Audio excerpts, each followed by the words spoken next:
Kembali lagi bersama saya Rizka Haryanja di Hukum ID Channel. Saat ini saya sedang berada di Semarang dan bukan kebetulan ya, saya memang mencari Prof tapi jodohnya ada di Semarang. Prof Bas, apa kabar? Alhamdulillah baik Ibu. Saya suka takut ngomong salah namanya, walaupun saya tahu. Mungkin bisa memperkenalkan supaya teman-teman Hukum ID itu langsung ke rewind. Oh iya, ini guru saya nih kita. Ya halo, selamat siang. Saya Basuki Reksawibowo. Saya salah satu narasumber dalam siang ini. Senang sekali bisa berbagi pengalaman tentang hukum. Dan beliau susah loh dicari. Ibu ketum kami, Bu Risma juga susah banget cari Prof. Prof, Insya Allah kita dipertemukan kalau udah ketemu fisik, ketemu lewat media online. ya. Kebetulan beliau Bu Risma adalah penasihat spiritual. Jadi beliau dukunnya Hukum ID gitu. Ya. Prof tanpa membuang waktu banyak. Ini kan tadi Prof baru menjadi sebagai pembicara ya di seminar nasional yang diadakan oleh IKADIN sekaligus rapat kerja nasional IKADIN. Prof tadi Prof kan bicara masalah advokat. Apakah Prof berkenan untuk menjelaskan sedikit saja tadi apa yang Prof sampaikan di seminar tadi? Baik, terima kasih.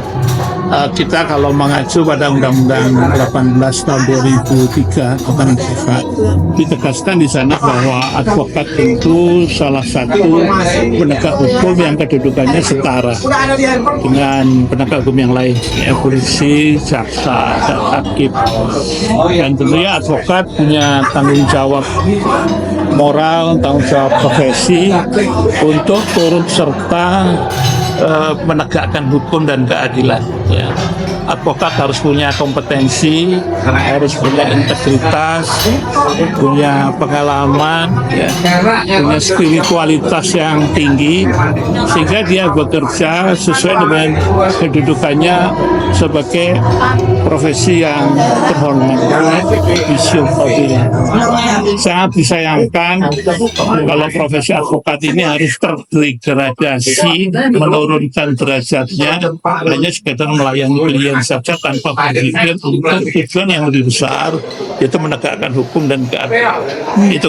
Ya, teman-teman, tadi ada yang menarik di seminar itu bahwa tapi menariknya saya rangkum menjadi satu pertanyaan Prof, di mana advokat itu kan terlibat dari hulu ke hilir, Prof.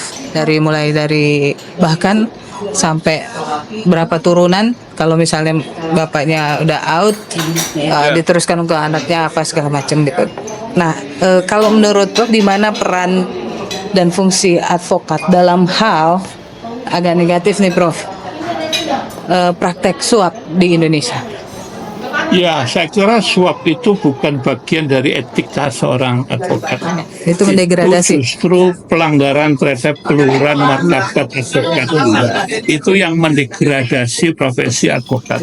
Itu yang saya katakan tadi, kalau cuma main suap aja, atau jadi advokat jadi calo aja. Ya, jadi kalau perkara aja nggak usah sekolah tinggi-tinggi, udah main calo, kenal siapa untuk ngatur-ngatur perkara. Itu yang harusnya dihindari oleh siapapun yang memangku profesi advokat.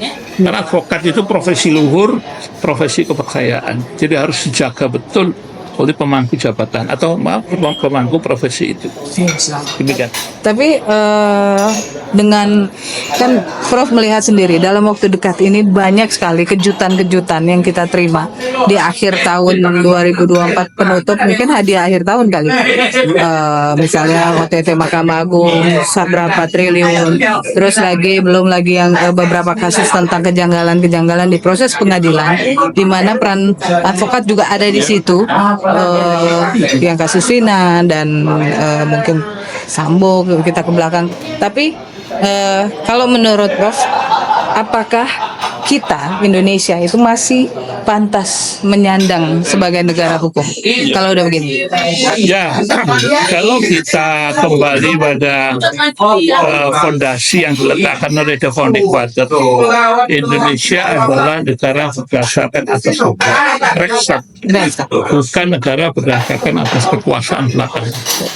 Itu artinya terkandung pesan bahwa untuk menjaga ketertiban, keteraturan, keberlangsungan kehidupan berbangsa, bernegara, bermasyarakat ini ya harus betul-betul menjaga, menghormati hukum sebagaimana apa adanya. Jika ketika terjadi kasus seperti yang tadi disinggung, kasus temuan 1 triliun itu mungkin hanya pucuk dari gunung es ya, itu yang kebetulan terungkap. Tapi bagian lain saya kira masih ada, masih banyak, masif. Dan Karena udah dibiarkan lama ya, Prof. Dibiarkan lama, sikap-sikap permisif ya, menganggap itu sebagai sesuatu yang biasa dan harus dilakukan. Maka itu bertentangan dengan nurani, bertentangan dengan kewajiban profesi. Jadi ketika itu dibiarkan, ketika itu tidak diambil tindakan, ya makin subur, makin subur. Bahkan itu akan menjadi patron contoh, tapi contoh buruk. Mereka advokat muda yang masih penuh idealisme. Akhirnya dia melunturkan idealisme itu dengan udah ada jalan pintas saja pendekatan sama siapa penegak hukumnya. Tadi kan saya katakan bahwa advokat yang dicari sekarang ini bukan advokat yang menguasai hukumnya, tapi yang bisa mendekati hakimnya. Itu kan sebuah satir ya, untuk menunjukkan betapa penegakan hukum dan keadilan itu sudah mulai jauh. Ya kalau ditanyakan apakah masih bisa disebut, itu sebuah ironi. Ini pertanyaan saya satir karena satir. Ini ironi besar. Di satu sisi konstitusi mengatakan negara hukum, tapi prakteknya jauh di luar itu. Ini belum lagi kasus-kasus yang fenomenal ya, kasus MK putusan 90, kasus MA 23 dan sebagainya. Itu secara terang-terangan dipertontonkan tanpa rasa risih dan malu oleh penegak hukum sendiri. ya. Itu luar biasa. Sehingga kami yang di kampus ini kadang-kadang ngeri, kami ini mengajarkan apa, setelah keluar dia melihat apa, beda. Kami yang di kampus ini suka menghadapi pertanyaan kritis para mahasiswa, teorinya begini, normatifnya begini, tapi prakteknya kok begitu. Kami susah menjelaskan itu. Ya. Tetapi yang terjadi itu bukan sesuatu yang benar dan harus diikuti. Itu harus tetap dikatakan berdasarkan rambu-rambu etik dan norma itu salah. Ya, itu harus diselesaikan.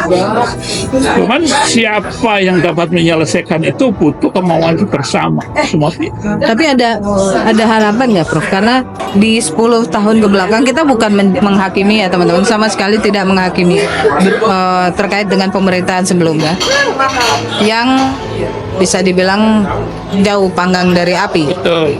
Tapi di era yang sekarang Prof masih punya harapan nggak? Kita harus memelihara optimisme. Walaupun keadaan udah begini, Prof. Walau kita harus punya optimisme bahwa pemerintahan baru Pak Prabowo, kalau kita baca di pidatonya, itu dia punya komitmen pemberantasan korupsi.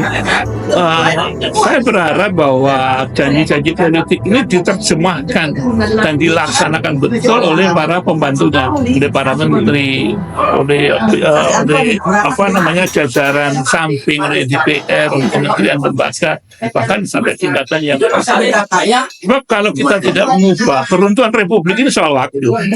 Ketika orang tidak lagi setia menjaga hukum, ketika orang membiarkan pelanggaran yang masif, perusahaan republik ini soal waktu. Itu yang saya ngerti. Itu yang kita semua pasti akan marah ya, dengan gaya kepemimpinan yang tidak sebagaimana diharapkan, menyebabkan republik yang begitu susah payah dibangun oleh para founding father, pembiaran korupsi makin masif, vertikal, horizontal, hampir di semua lini. Dan sudah tidak malu lagi ya? Dan tidak malu, tidak ada lagi rasa bersalah melakukan itu. Ya. Bahkan di lingkungan yang harus mempertanggungjawabkan putusannya kepada Tuhan demi keadilan berdasarkan ketuhanan Yang Maha Esa. Luar biasa. Kalau di Inggris masih untuk ratu atau Iya. raja gitu ya, Prof. Kalau ini untuk Tuhan saja dilanggar, apalagi untuk masyarakat gitu, Prof ya. Iya. Baik. Apa pesan Prof untuk generasi muda, apalagi di hukum ID ini pangsa pasarnya adalah para advokat muda, di mana mereka bingung terkait dengan organisasi mana yang diikutin, karena masing-masing ego pimpinan organisasi kan berbeda, Bro. Nah, mereka gamang. Jadi ya udah deh, karena gamang ya itu tadi, Bro. Mereka tidak mengasah skill tapi malah mengasah jaringan. Jaringan dalam negatif ya, Prof. Iya, ya. Pesan untuk adik-adik advokat muda, pelihara terus idealisme, peningkatan kompetensi dan integritas. Jangan mencontoh perilaku advokat senior yang dalam prakteknya itu menyimpang dari keluhuran martabat profesional. Ambil contoh teladan dari advokat-advokat senior yang sudah nggak ada ya. Saya beri beberapa contoh nama aja. Yap Tien Hin itu idola saya. Yap Tien Hin itu adalah advokat yang tidak mau kompromi dengan siapapun. Dia betul-betul fighter, berjuang untuk hukum dan keadilan. Menjadi advokat kaya itu obsesi setiap orang. Keinginannya, Prof. Jadilah kaya secara terhormat, memperoleh honorarium sesuai dengan apa yang menjadi hak kalian. Bukan memperjualbelikan kehormatan, bukan menyiasati hukum semata-mata untuk memuaskan keinginan klien. Ya, jadilah advokat yang terhormat. Jadi diri kalian adalah kehormatan. Klien akan percaya dan memilih Anda sebagai advokat ketika Anda kompeten, Anda punya integritas, punya moral, punya pengalaman, punya trust. Ya. Tidak perlu melakukan cara-cara pembelaan yang justru melanggar hukum dan melanggar prinsip-prinsip. Oke, berikut Cukup ya. tadi pesan dari Prof Bas bahwa menjaga integritas adalah penting untuk advokat ya, Prof. Di era sekarang itu saya ada kasih era sekarang gitu ya. Terima kasih teman-teman atas waktunya. Sampai jumpa. Saya selalu semangat.